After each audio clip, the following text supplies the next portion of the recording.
Hi, Jeff here with Corsair. I'm going to give you a quick tour of the Carbide Series Air 540 case.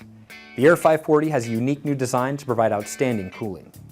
Our direct airflow path design works on the principle that the components that generate the most heat should receive the coldest, most direct airflow from outside the chassis. The Carbide Air 540 utilizes dual chambers to deliver cooler air to your CPU, graphics cards, motherboard, and memory without your drives or power supply getting in the way of the airflow. The airflow path is effectively a straight line, drawing cool air directly to the components. Let's take a closer look at the airflow. The mesh top and front slide out easily, like this.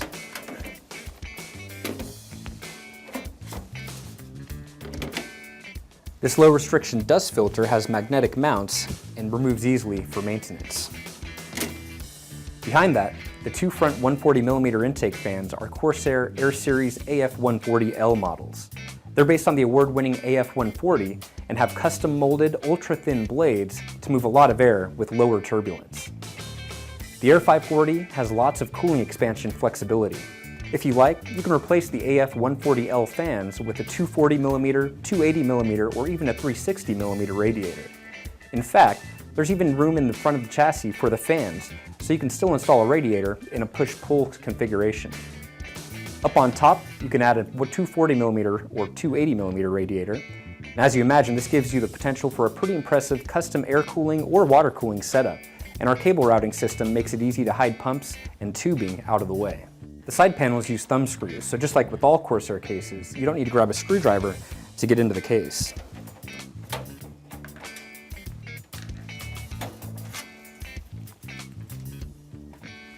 Moving the power supply and SSD and optical drive cages to their own chamber not only improves cooling and lowers the noise, but saves space and makes the Air 540 remarkably flexible for its compact size. There are 8 PCIe expansion slots, and you can fit graphics cards up to 320mm in length. The PCIe mounts are tool-free, and both of the 3.5-inch hard drive bays have hot swap connectors. Now let's take a look at the other chamber. Again, the efficient design makes good use of the case's dimensions.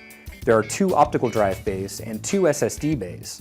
They're all tool-free, and you can fit extra long power supplies of up to 200mm in length. Notice the CPU backplate cutout. It makes cooling upgrades a lot easier.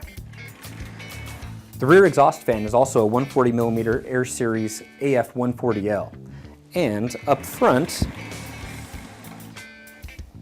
you'll find 2 USB 3.0 ports, headphone, microphone jacks, power and reset switches.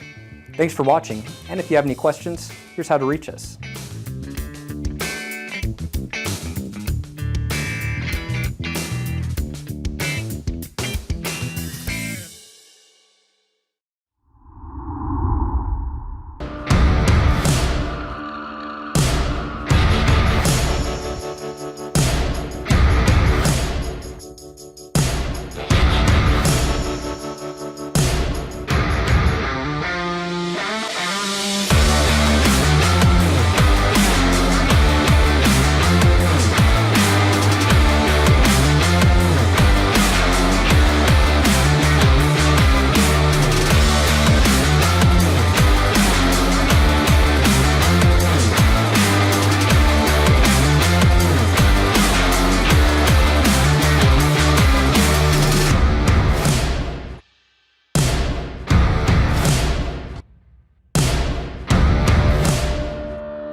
Hi everyone, this is Shannon with Thermaltake, and today we're taking a look at the newest Core V-Series chassis, the V21.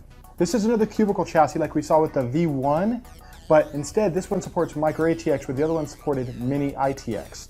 So let's go ahead and dig into the specs and see exactly what makes this thing awesome for your next micro ATX build. Okay, now that we have it out of the box, the first thing we're going to look at is the Core V21. We have some special features we built into the front of this chassis. First of all, you can see that the logo looks quite a bit different because it's magnetic, so it can actually switch if you decide on a horizontal or vertical motherboard installation. That allows it to fully flip. Another thing is the side panel connections, or the front panel as you'd call it. It's right on the side of the chassis. It has your hard drive and power LEDs, your power button, your dual USB 3.0 ports, your headset and microphone ports, and then you have your reset button. And this can actually change location to better match as you flip the chassis. We'll be showing you that once we pull the front panel off. So let's go ahead and take a look with that front panel removed. Okay, and now that we have the front panel off, first thing I wanted to show you was we have some foam here. That's just like you saw before. It basically just uses as a ventilation medium, basically filters out your ventilation and keeps the dust mostly out of your system and just makes it much easier for maintenance.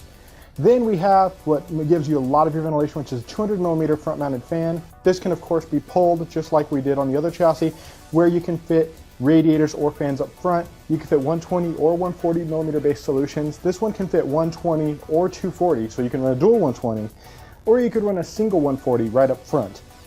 Another cool feature here, as you can see, these rectangular pockets, there's 4 of them around the corners. That allows you to relocate your front I/O to be any location so that you can actually flip the front panel to better match the build you're doing so that you don't lose access to your front ports as you set it as vertical or horizontal for the motherboard placement. Another cool feature of the Core V21 is that it also has symmetrical panels, just like you saw on the Core V1. As you see here, it comes pre-installed with the window panel on the right side here, which will show you your graphics card directly, along with any liquid cooling you may have installed, even your power supply. But you can move that to the top or the other side, or if you're mounting the motherboard vertically, obviously you'll move the bottom panel, which has feet, to whichever side needs to be the bottom, so you truly can make this yours. So basically, as we remove this panel, you can see besides the window panel, which actually will be sold separately, so you can buy all windows if you want to and make this just a completely windowed case. However, you do want to keep in mind that there are certain airflow concerns. You want to make sure you don't block it off if you're, for instance, you're mounting radiators, which we'll show you shortly. But the other ventilated side panels, it comes with 2 of these. You can see it has all ventilation, and it actually has a magnetic fan filter in place, which peels up to reveal a huge ventilated area. And once you start to strip the panels off the chassis, you can see there's a lot of open area to work. Now comes a really cool part I want to show you, which is how we came up with a solution for mounting fans or radiators. So let's check that out right now. Okay, now for the V21, like we said before, we wanted to make sure this was a truly versatile option, whether you're talking vertical or horizontal motherboard mounting, and this includes your cooling, your fan mounting, your radiator mounting.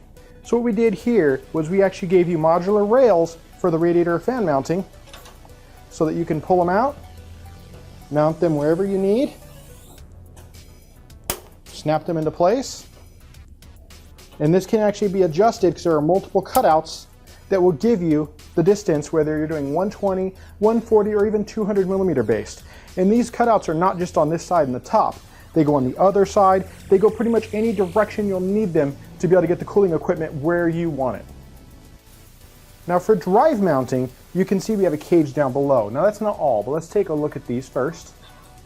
You can see the cage. It allows a 3.5, or you have 2.5-inch mounting so that you can mount either type of drive you prefer. And there's 3 of them here. But there are 6 drive mounts total. Now let's flip around, look at the other side and see what we got going on here. And here we have the 2.5-inch drive mounts on the other side. This makes the other 3 of the 6 capable drives you can do here. So as you can see, you just remove one single screw. You can lift this drive mount away, install your SSD or your 2.5-inch mechanical drive, place it right back into its position, and you can see it has multiple holes along the way, so you can position them however you like. Place a screw, and it's pretty solid in place. Now there's another thing to note while we're looking in here. You have a huge CPU cutout so that before you install your PSU, you can actually install your cooling, your backplate, all that good stuff before doing all your cabling, and you have plenty of room to work with here. Now moving to the rear of the Core V21, you have a 120 and 140 millimeter fan mount. You have 5 expansion slots and a pass-through for cabling or water cooling, and also another really cool feature we're going to take a look at right now. And I think the final feature to kind of round out the V21 would be something really special we wanted to do with this chassis. And that's these holes you can see along here, where basically it allows us to stack the V21 chassis together so that you can have, let's say, a water cooling loop built into one, basically like a water box sitting right above or below your system, just feeding your liquid cooling so you can have a massive cool system here while not trying to shove all of your liquid cooling components into one key area. You can actually have an area above it. You can have an area with extra hard drives, even 2 systems stacked together, and they can be attached so that when you lift them, they're all basically one modular unit. And thanks for joining us on the overview of the Core V21. As you can see, it's an amazing MicroTX chassis, and if you'd like to join the discussion of this product or any others, or maybe just to get updates on anything new coming out or new events or even giveaways we have going on, feel free to join us on our social media channels or our TT community forums. Look forward to seeing you there, and thanks for watching.